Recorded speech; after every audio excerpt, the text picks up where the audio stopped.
Praise the Lord, beautiful, blessed souls. I am back. I hope I missed you guys. I know I've been gone for a while. Got a lot of words to get out. Actually, life has been doing what it does and been busy. A lot going on. God is good. Praise Him all the time. And let's get into this Genesis chapter 27. I'll probably be on here all day, more than likely, trying to get out all the words that I have that I need to get out and catch up with myself. Again, I'm behind. Life has been busy, but hope all you guys are doing well. Your family, your friends, everything in life is doing well, going well. And let's get into it. This is Genesis chapter 27. I am so excited about this because it really, really blessed me. And honey, well, we're going into this is Isaac, right? Isaac is old now. And, he's like, oh, I'm getting old. He feels like he's about to die. So it's time for him to pass on the blessing, that blessing that God gave to Abraham, passed down from Abraham to Isaac, because it's supposed to be the blessing. Remember the blessing and the cursings through the generations. So now it's his turn. All of them are men. Remember this. It's very important. Time for him to pass down the blessing his father gave to him, to his children. Now remember, this is Isaac is the father of Esau and Jacob. And remember, we were talking about this. Actually, me and my brother was having a conversation about this last night. It was very interesting. But anyway, so he says, here I am. He said, behold, I am old. I do not know the day of my death. Now then, take your weapons and your quiver and your bow and go out to the field and hunt game for me and prepare for me the delicious food that he loved. Now remember, Isaac favored Esau, and his wife Rebecca favored Jacob.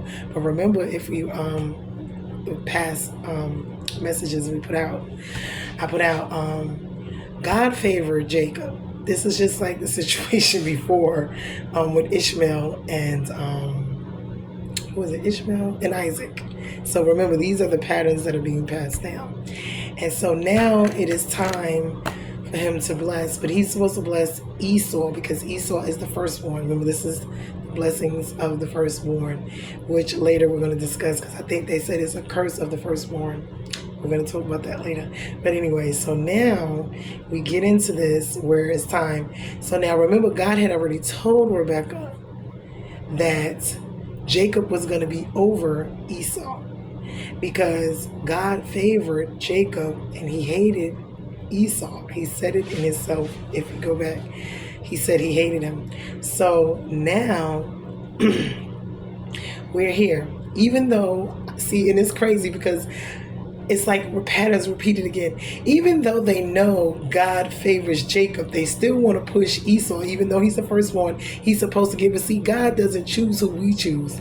And we can't tell God who to choose for whatever reason it is. And this is what goes on repeatedly in our lives because we value certain people over others. We love them more than others. We're close to certain ones over others.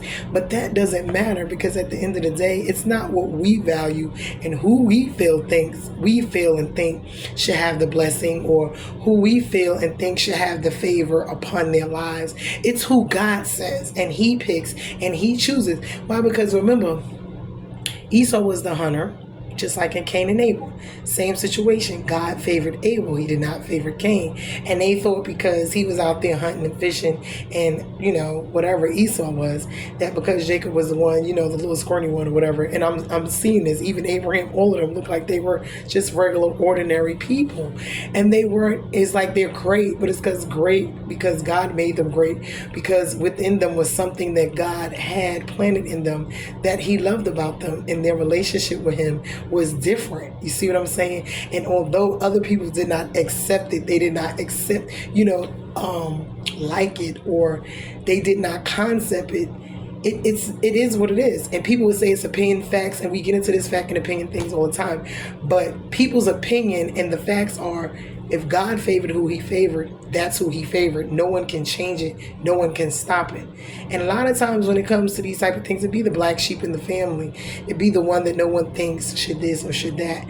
And that be the one that God would favor. And nobody likes it. Everyone wants to oppose it. But we got to be careful, because opposing these people can come with a lot of consequences, because whom God blesses, and we're going to get to see where it says it in the Bible, whom he loves and he blesses, no man should curse. Because if you do, certain people, when you do certain things, you can bring curses upon your life. Because if you curse these people, and God says, those who bless you, I'll bless, and those who curse you, I'll curse. But we're going to get into that. Hold on, we're going to get into that. So now, this is so funny, and it's so funny because even the relationship with Rebecca and Isaac, it's like there's a lot of manipulation going on. And we see this even in our own families, as to who thinks who should be what and how they should be treated and who's valued and who's not. And this one favors this one and that one. And it creates a lot of discord, I must say that. But we see it really it's been going on. This is dysfunction, manipulation. This is lying. This is deceit. This is all of these things mixed up in one. And we're going to see it play out. So now, but Rebecca did know that God wanted, and it was already said. So technically speaking, she calls herself helping God. And this is another thing. We tend to want to help God with certain situations. And you see how that ended up before with Hagar and Abraham. So we got to pay attention to these cycles and these patterns, because we live these things even now today. We don't think about it. But if we look at the lives of these people, we will see that our lives, we live this right now. Okay, so now Rebecca, like I said, the mother, she, heard the conversation, because she always was eavesdropping, seemed like. And she loved Jacob. But Jacob is the one God favored and loved and already told her. So now she said, now both of these are her children. And that's funny too, because the father favors this one and she favors that one. So that just shows you how dysfunctional all of this is. And we do see this within our own family dynamics, whether it's our parents, our friends, our family, siblings, whatever. We see this over and over again. So now it says, so she went to Jacob and she told him, because, she heard the conversation between her husband Isaac and her other son Esau. She told Jacob to go out and to basically go and kill the game, bring it back so she could prepare it the way the brother prepares it. Because they're going to prepare, this is deceit at its finest. They're going to trick Isaac into giving the blessing to Jacob. So this is how this playing out. I'm going to read it. So Rebecca says, where am I? I'm Genesis. What is this? Okay, I'm in Genesis 27:5. Now, Rebecca was listening when Isaac spoke to his son Esau. So when Esau left, she went to Jacob and said, I heard your father speak to your brother. She said, bring me the game and prepare for me the delicious food that I may eat, and I'll bless you before the... Okay, so she told him to go get it so she could prepare it. And they're going to trick Isaac because he's old, he can't see, whatever. And she says, and then he's kind of questioning it, like, well, if I do this, he may know it's me and curse me instead, because they're tricking him instead of blessing me. So she said, just do as I command you. Go get the young. I'll slaughter it. I'm going to prepare it, and I'm going to send you in there. But not only did she send him in there, because his brother was hairy, and this is what he was saying. My brother's hairy. We don't look alike. We don't smell alike. And this is where I believe... because Esau was more of a Caucasian descent. But remember, everyone is from the Eve gene. But Jacob, I believe, is black. All of them were black because that's the original gene. And we must understand that. So, okay. So now we get into this point. So black and the white, here's where, we clearly see it. And we know that they're black because of their skin, because of the part of the world that they live in. Because of even descriptions of Jesus, hair of wool, he had a broad nose. We must understand these are descriptions of black people. So these are Jews, they're chosen people. We are the Jews. We must understand this. And that's why black people are one of the most hated people in the world. So anyway, by everyone, and it's by design, Satan. So he goes and does what his mother says, and she said, if it happens, the curse will be on me, because she knew God had already said this. So she knows she's helping God what she thinks she's doing. But anyway, So he took them, he brung them, and the mother prepared the food. She put the goat skin on him. She had him, smelling like the field and all of that, so he could smell and look like his brother. So when his father touches him or feels him, he would bless him, thinking it's Esau. Because remember, it's supposed to be the first one. But if we remember also in the chapter before, technically speaking, Esau had already given up the birthright, because remember when he was hungry and he wanted the food, okay, and Jacob was in there preparing soup or food, and he came and said he's hungry, he think he's about to die, which he wasn't. And he told him, and Jacob said, well, I'll give you some of this food if you could give me a birthright. So technically speaking, he gave it to Jacob, because he didn't understand, he didn't value it. And whenever you don't value something, especially when God gives you something, or you're supposed, it's not good. We need to value what God values, because that is very, very important. We really do. And we need to pay attention to what he values and who he values, because it makes a very big difference in our lives. Whether we think that or not, we must understand this. Because as you see, wherever God's hand is moving and whomever his hand is upon, there is favor, there's blessings on their life. They may go through things, don't get me wrong, trials and tribulations. Their lives are not perfect by any means. But at the same token, God is seeing them through it all. Why? Because his hand is upon their life. Whatever is going on, he's allowing it. So anyway, okay. So they prepare the food, they go in, and Isaac is like, at first he hears the voice, because although he's blind, he hears the voice. Well, he's not blind, but he can't see well. He hears the voice. He knows, he feels it's Jacob's, but he's like, come to me, and he touches him and whatever. And then he smells him. So now he's tricked. He's convinced to thinking, because they didn't put the goat skins on him. They didn't do all this stuff to make him go in looking like his brother, smelling like his brother, but it's the voice of Jacob. So now the father is tricked. So he eats the food. He brought him the food that his brother prepares. Remember, his brother prepares that dish. And so, but the mother prepared it. So now the trick is set. The trap is set. So now he falls for it, the father Isaac. And so this is what happens. So now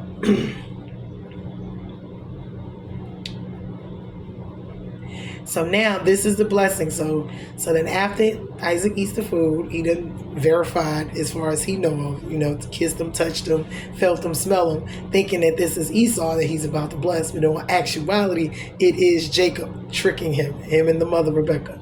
So then Isaac says to him, come near and kiss me, my son. So he gave him near and kissed him. Okay, I'll get past that part. So now this is the blessing. And this is a serious blessing, you guys. Very, very serious blessing. So this is Genesis 27, chapter 27, verse 28 through 29. So I'm going to read it off. It says, may God give you all of the dew of heaven. That is serious. And of the fatness of the earth. That is serious. And plenty of grain and wine. Let the people serve you and nations bow down to you. Be Lord over your brothers, and may your mother's sons bow down to you.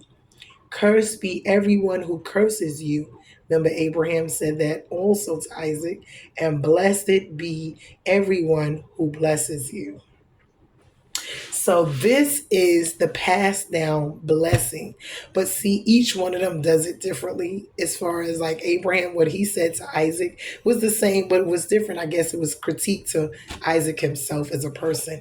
This one is critique to Esau himself as a person. So this is what Isaac is thinking at the time. Why? Because he's thinking it's Esau. So, okay, we're going to get into this blessing because it's serious. Now, if this video cuts off, I will do part 2 because it's serious. I want to get through it. It's very important. And it is something. So now, okay. So this blessing is a weight of certainty. It carries and it passes down the blessing from that God originally gave to Abraham, which is Isaac's father, and now it's passed down from Abraham to Isaac, and now from Isaac to Jacob, which he thought at the time was Esau. So what it says is it carries weight. God bring his blessings to pass, and they know this because of the relationship they have. So whatever Isaac said to him, he's confident that God is going to do it. So he prays for great wealth and grain and the fat of the land. This is what he gives him. That's the passed down blessing. He also prays and tells him before anyone, he's going to be before his brothers. He's going to rule over nations. They're going to bow down to him. He also says, whoever blesses him will be blessed. Whoever curses him will be cursed. So this is serious. This is why I said we don't know whom we are encountering. Remember, the Bible also states you never know who you may encounter. Sometimes we may be entertaining angels and we don't even know it. Why? Depending on how you treat people. And God looks at people's hearts. And this is why certain people he has favor with and some don't. It is not the outer that he's looking at. It is the inner that he's looking at. And trust and believe, you cannot go against God when it comes to him picking, because he sees, hears, and knows all about these people. Okay, it's not just the outer that he sees. He knows their inner thoughts. He knows their actions, their reactions. He knows everything about these people. So what we don't know, God knows. And this is why his choice, his pick is best. Whether we like it or not, we must understand that God's way, his thoughts, his choices are better than ours. We can never fathom what God knows, perceive it, or anything. We listen to other people usually in this world about more than we do God. It's delusion, illusions that they give us. We listen to them and listen to what they have to say and what they think. A lot of what goes on in this world, we listen. We are programmed to do what the world tells us to do because we've been raised up in this world and they taught us basically everything we know. This is why we must question everything in life. We cannot just go based off what someone says or what they think. We have to actually take it to God. It is so very important that we do these things. So this is the kicker. So moments after the blessing is released on Jacob, he leaves out and then Esau comes in. This is the part that is serious now. So now Esau returns with his own meal, and now Isaac is shaking with anger because now he realizes that he's been duped. But not only so, because he knows that God did say when they were born that Esau was going to serve Jacob, and he loves Esau. So this is the problem that he's angry about. But still, the blessing stands. You can't take it back, but God had foretold it because he knew, and he wanted them to know who the blessing will be with anyway. So I don't know why Isaac thought he was going to bless Esau when God had already told him that was not the one. He was not the one, you see. It's just crazy. But as human beings, this is, sometime, but we got to be careful of that. We really do, because we're getting in God's way, and that's never a good situation to be in, because you can't beat God. You can't box with God. You can't fight God. You know what I'm saying? People may think this is all crazy and I'm crazy, but it's not, because our bodies are spiritual. Everything is spiritual in this world. People think just the natural that you see, that's it. No, you don't have anything if your spirit is not in your body. Your spirit is not functioning, your body is nothing. So we must understand, scientists, all these people can say what they want, all these smart people, but without your spirit, there's a spiritual world, there's a spiritual realm. We do not see it, but we still must know it is there. People are trying their best to live forever, to DNA clone everything, to get the essence of life, which is what God gave us. That breath he breathed in us, of him, himself. We can't copy that. We can't mimic that. We can't. We can only do it through God's way. This is why when people say, oh, homosexuality, all these things are okay, when we clearly see that factually speaking, they're not. Because if your body's not anatomically made for you to have sex with another man, we must understand that but we would say facts, are opinions, and opinions are facts. And this is where we get into trouble in this world, because we go against God and what he originally designed. And anyway, I'm fell off topic. Let me get back on to what is going on. Now, remember, like I said, technically speaking, Esau shouldn't even be mad about the situation, because now he's talking to his father. He's like, oh, he already blessed him. He's upset. Jacob duped him and he got the blessing. And he's like, oh, Father, please bless me too. Please bless me too. But technically speaking, he had already sold it to him and he was supposed to give it to him. So you see how all this discord, the lies, the deceit is just mischief is just happening, the dysfunction in the family. It's there. We see it from the mom, from the dad, from the children, and it's like they're all involved in it. It's crazy. Okay. So he goes into talking about how the name of Jacob is cheater, or because he was the one born last and they fought in the womb, remember, and all of that. So Now he's asking his father to bless him, but this blessing, he's going to bless him. But this blessing to me is really not a blessing. It's actually the opposite. But God had already told them. And later on, we're going to see how significant this is going to play a part further on in the Bible, because we're going to see a lot more of why and what God said and why, because he was foretelling them of things that was going to come anyway later on down the line. And this is what we see them actually doing over there right now, fighting. This is what they're fighting about over there.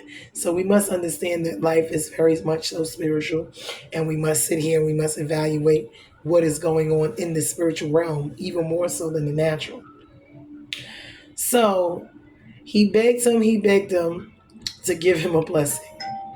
So he's like, you didn't reserve a blessing for me? And he's like, no. He's like, you got him lording over me. You got him everything. And he's like, it's nothing I could do. I already blessed him. So now this is the blessing that, he's going to give to Esau. So then Isaac, he felt bad. He didn't know what else to say or do, so he wanted to do something.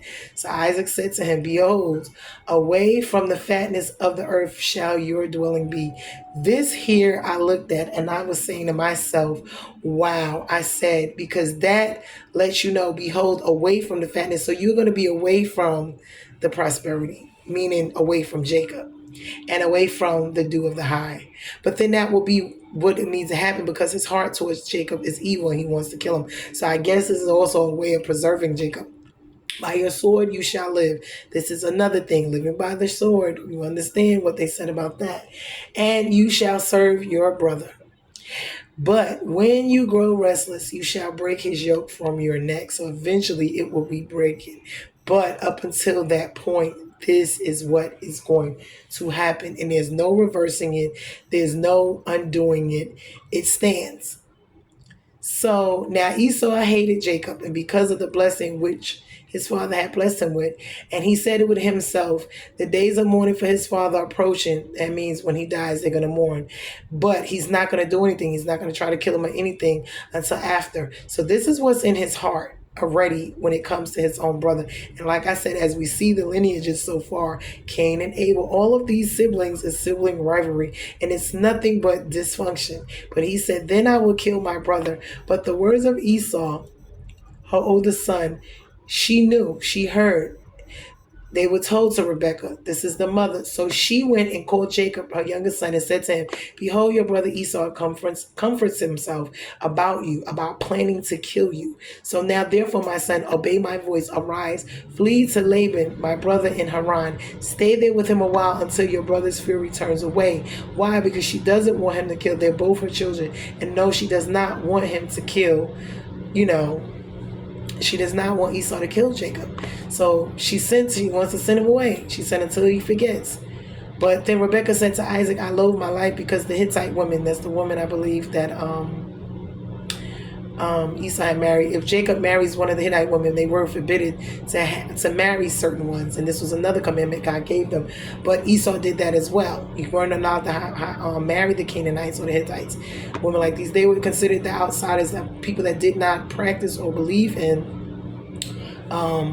believe in God and worship in God, or they believed in many gods. So these women of the land were good would my life be to me. So she did that because she wanted to trick her husband into sending the son away, because she knew she didn't want him to have a wife from there. So she knew by telling her husband that he would send Jacob off, because she didn't have the power to just send him off. Remember, they didn't have, all these rights and stuff the way that we do now.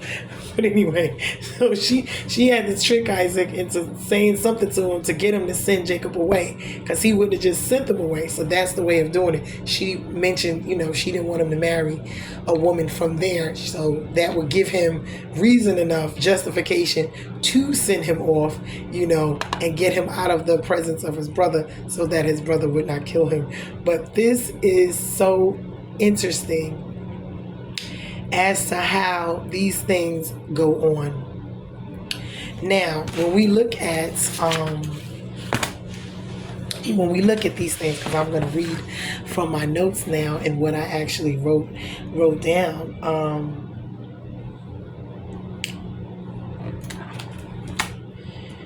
Okay, hold on. And I looked up game, and game meant flesh of any wild animal, and that's because that was what he enjoyed. Isaac enjoyed the food, the game that Esau prepared, and so, like I said, passing on the blessing was very important, as we can see, and it was done by the males. And this is why the male is also, he's the, any man, all men have priesthood along with manhood, dominion. They are here to rule, to govern, to provide, to protect, and this is what they're supposed to do. This is their charge, to not only be a father, but to be the priest of the household, meaning to keep the family up under God and up under God's, what God is. Remember, it was God. This is the natural order. God, the man, the woman, then the children. So in the natural order of life, the man is the one that interacts with God because he was made first. But we see the opposite, but that's by design. That's from Satan. We must understand that. Anything out of God's order is opposing God's will, which is opposing, when we oppose his will, we're living in sin. When we do opposite of what God says, that's sin. Anything that opposes God or come against God, it's like we're fighting God. We're opposing him. We're his opponent. We're his adversary, which is not good. So when we look at these things, right, we see such, dysfunction. And the funny thing about Jacob was, when he asked his mother about, getting caught, he really didn't care about doing it. So his moral compass was a little off too. What he cared about was getting caught because of the consequences. But later on down the line, he's going to reap what he sowed, because if we notice, God is not mocked. You reap what you sow. So no matter what it is you put out there, you're going to get it back. And so later on, we're going to see how that is going to come to bite him. This whole trick with him and his mom is going to come back and bite him, because he's going to get tricked himself later on down the line.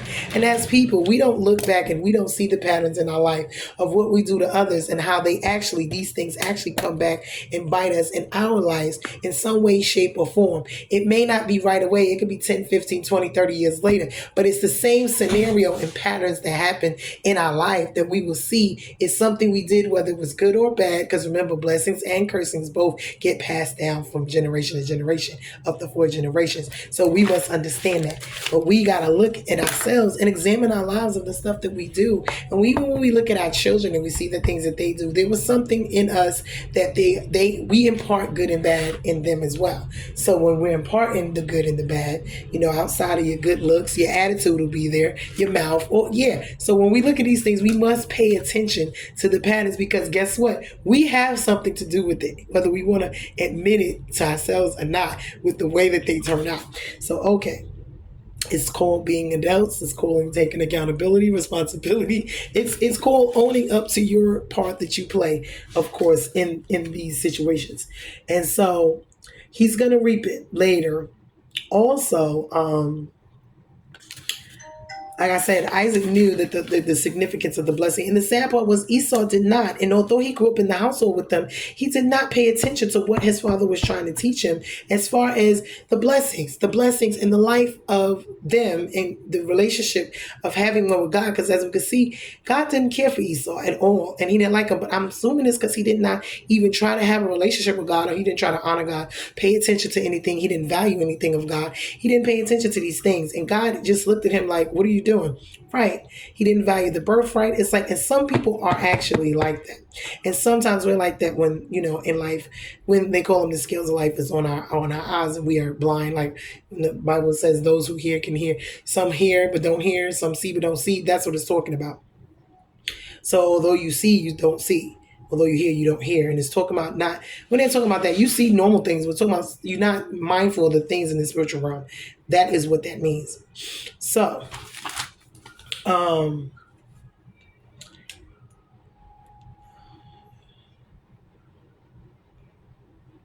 now also touching on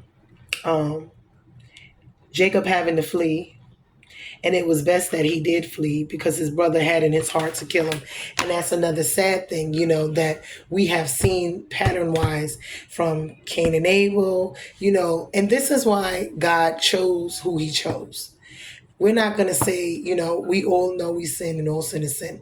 But like I said, there are some that God just favors, and it has to do with their heart. Because when people sit back and they just consistently think evil thoughts and think evil things consistently all the time, and their hearts are not towards, doing pure and right or righteous things, or seeking God, or seeking, any type of spirituality. You're just basing things off of science, off of what we see here in this world, and off other people, So, but then a lot has to do with a lot of these things. We make their gods, their idolatry. A lot of these things in the world, we don't think of it, but these people, places, and things we have made our idols, which we are not never supposed to do. Why? Because God tells us not to serve, anyone. You're not to. No, you're supposed to serve and worship Him. So we can't worship people, places, and things, cars, money, fame. We can't worship celebrities, these type of things, people with money, because God is no respecter of persons. And this is why, in this world that we live in, people respect you based off of those things, and they value you or devalue you based off of your race, your color, your creed, your gender. And these are man-made things or satanic things that were put here for us, like I said, because depending on who you are, where you are, people automatically either give you respect or they don't. Whether you are intellectual, some people think, they're more smarter, or they're more this, or they're more advanced, because they do other things, and their gifts and talents is in other things.